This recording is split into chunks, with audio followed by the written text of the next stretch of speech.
السلام عليكم، عاملين ايه؟ يا رب تكونوا بخير. الحاجة الوحيدة اللي كنت بشتريها من مصنعات اللحوم من عند الجزار هي كانت السجق.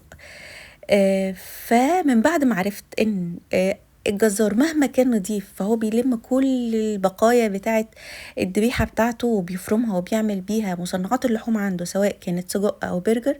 فانا جات لي قرفة وما بقتش اقدر ابدا ان انا اشتريه من بره.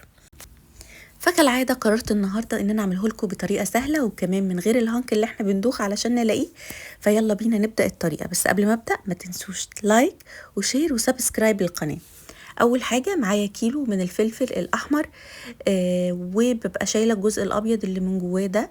معايا كمان معلقتين من كبيرة من الثوم المفروم ومعلقة من الفلفل الحامي، ملح وفلفل وكزبرة وبابريكا ومعلقة صغيرة خالص من الشطة، وخلطة البهارات بتاعة السجق بتيجي من عند العطار اسمها بهارات ويلز.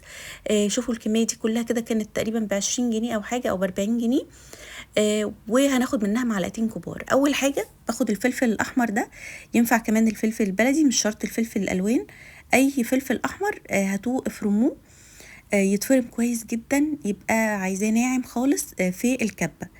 بعد ما بيتفرم بناخده بقى كده نصفيه كويس من المية بتاعته. وطبعا الخطوة دي علشان بتخلي لي السجق ما يفكش مني، لان انا مش بعمله في الهانك. لو هتحشي في الهانك وعرفتي تلاقيه فخلاص احنا ممكن نستغنى عن الخطوة دي ومش محتاجين خالص ان احنا نصفي المية بتاعة الفلفل. لكن انا علشان مش عندي فهصفيه وعايزاه من غير ميه خالص. الميه دي انا مش برميها، ممكن تحطوها في المخلل، ممكن تحطوها في صلصه المكرونه، بتبقى حلوه قوي. هحط بقى كل التوابل بتاعتي مع الثوم والفلفل الحامي والفلفل اللي انا الفلفل الرومي اللي انا عصرته كويس. وبعد كده هرجعها تاني للكبة وهفرمهم برضو تاني مع بعض لحد لما بيتجانسوا كده وبيعملوا لي زي عجينة. عارفين العجينة كده بالظبط، والقوام بتاعها انا عايزة اوصل للمرحلة دي. شايفين القوام عامل ازاي؟ شايفين قد ايه ناعمة؟ بجيب بقى بعد كده اللحمة بتاعتي. لو انت ما عندكيش مفرمة فهتجيبي اللحمة مفرومة وشين، يعني مفرومة مرتين من عند الجزار، وهتجيبي عليها ربع كيلو من الدهن. دول كانوا تقريبا كيلو ونص من اللحمة، وعليهم 300 جرام من الدهن. وحطيت عليهم الخلطة اللي انا فرمتها دي، وبدأت بقى ان انا اعجن فيهم كويس. لازم نعجن كويس جدا فيهم لحد لما بيتجانسوا مع بعض وتحسوا ان اللحمة كده طلعت منها عرق. انا علشان عندي مفرمة ففرمت فرمة تانية. اللحمة دي كانت مفرومة وش واحد، فلما عملتها مع الخليط ده ففرمتها مرة تانية. طيب انا جبت اللحمة بتاعتي من عند الجزار وهي خشنة شوية وانا ما عنديش مفرمة، عادي هتعملي الخليط ده تاني كله على بعض كده وتعمليه في الكبة العادية خالص بتاعتك بتاعة البصل، جزء بجزء كده لحد لما برضو بينعموا مع بعض خالص، لان اللحمة هنا لازم تبقى ناعمة. وشايفين ناعمة ازاي؟ لازم اللحمة تبقى ناعمة جدا.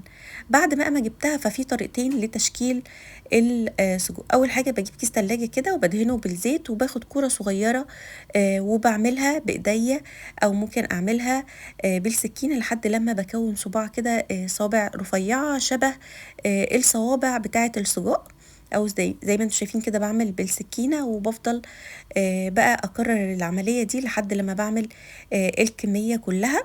باخدها بقى ارصهم جنب بعض كده في برضو على كيس برضو يكون مدهون بالزيت. الطريقة التانية ان انا بجيب كيس حلواني من بتاع الكريم شانتيه كده وبدهنه برضو من جواه بالزيت كويس. وبعد كده بحط فيه جزء من اللحمة بالشكل اللي انتوا شايفينه ده، وبقص بقى على قد يعني شوف القطر اللي انا عايزاه بتاع السجق قد ايه، وبقص بالمقص على قد القطر اللي انا محتاجاه. طبعا يكون رفيع لان صوابع السجق بتبقى رفيعه. وبعد كده ببدأ اضغط على الكيس ده وانزل اللحمه منه او الخليط بتاع السجق زي ما انتم شايفين. ولكن الطريقه دي ما عجبتنيش خالص، طلعت السجق شكله مش منتظم وكان فيه فراغات كده. لكن الطريقه التانية كانت حلوه، طلعته منتظم جدا. حطيته في الفريزر لحد لما جمد، وبعدين بطلعه بقى بفككه كده. ووقت التسوية بحطه على طول متجمد على الجريل. وزي ما انتوا شايفين حابين تقطعوه برضو ممكن يتقطع سواء قبل وهو مجمد، او سواء زي تعملوه زي ما انا عملته كده في الطاسه بعد ما حطيته قطعته بالسكينه.